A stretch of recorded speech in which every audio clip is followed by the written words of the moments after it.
bougez plus. Brigitte Lahaie, Sud Radio, le Love Conseil. Alors je crois que ça va vous plaire ce Love Conseil, Patrick Daquet. Je vais parler de nos sensations qui sont véritables baromètres.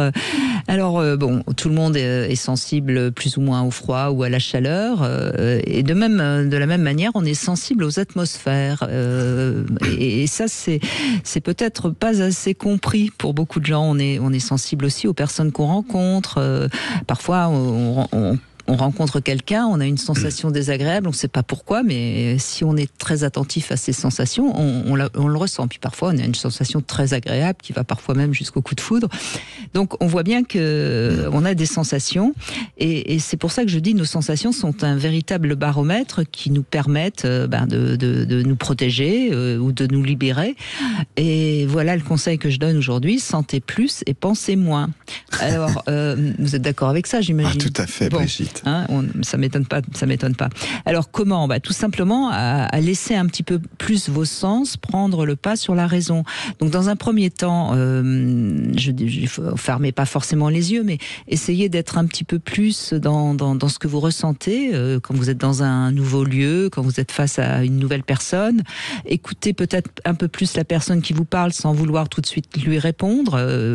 Tant pis, même s'il y a quelques secondes de silence, c'est pas grave, mais ça va vous permettre de mieux vous imprégner des mots que vous avez entendus, et puis observer sans jugement dans un premier temps et laisser vos impressions vous envahir. Et c'est vrai qu'on a tendance très vite toujours à vouloir juger, et puis exercez-vous dans la vie courante, remarquez quel est celui de vos sens qui va un petit peu être dominant dans telle ou telle autre situation. On a 5 sens, et ils sont là pour nous informer de ce que nous vivons, beaucoup plus que notre intellect. Alors après, évidemment, avec notre intellect, on peut raisonner de ce qu'on a ressenti, mais d'abord ressentir. Tout à fait, Brigitte, c'est difficile de rajouter quelque chose derrière cette exactitude. Écoutez, ce que je peux dire, c'est qu'on a une tendance, dans les conflits ou dans les difficultés, à être en réactivité. C'est ça. Et le premier conseil que je pourrais donner à ceux qui m'écoutent, c'est que en fait, notre intérêt, c'est de ne pas être réactif et de considérer que même si l'autre est un prédateur ou agressif ou autre, de le regarder, de ne pas être réactif, de ne pas se faire happer par son énergie, par sa violence, on va répondre par la même, quelque part, mais c'est de considérer que l'autre ne peut pas faire mieux que ce qu'il est et de passer son chemin. Alors ça, c'est formidable, la théorie. Après, dans la pratique, c'est plus difficile. Mais moi, j'essaye de l'appliquer. Il y a des fois, je me fais prendre, ça m'arrive. J'ai un caractère de feu. Vous avez du caractère, oui, je confirme, oui.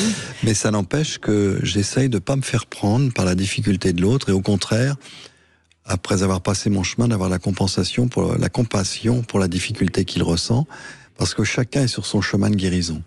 Donc chacun a un itinéraire particulier à guérir, qui est différent du mien, qui est différent du vôtre. Il faut donc avoir beaucoup de tolérance les uns aux autres. Ça s'appelle l'humanisme, ça s'appelle le cœur. Et vous avez parlé dans votre résumé dans votre résumé du commencement de 2 êtres qui se rencontrent et qui se sentent en harmonie. Tout simplement parce qu'énergétiquement ils sont en syntonisation. Ils vibrent sur les mêmes fréquences. C'est pas fréquent, justement, les mêmes fréquences. C'est vrai. Mais quand ça arrive, c'est une chance. Mais quand vous êtes dans le contraire, que vous avez un rejet de quelqu'un, c'est pas que cette personne est mauvaise, c'est que vous n'avez rien à voir avec cette personne, car les fréquences vibrent sur d'autres plans. Raison de plus pour passer son chemin. Et pas de jugement. Il est ce qu'il est, et de toute façon, il ne fera pas mieux que ce qu'il peut faire dans l'instant, et ça lui appartient d'évoluer ou de ne pas évoluer.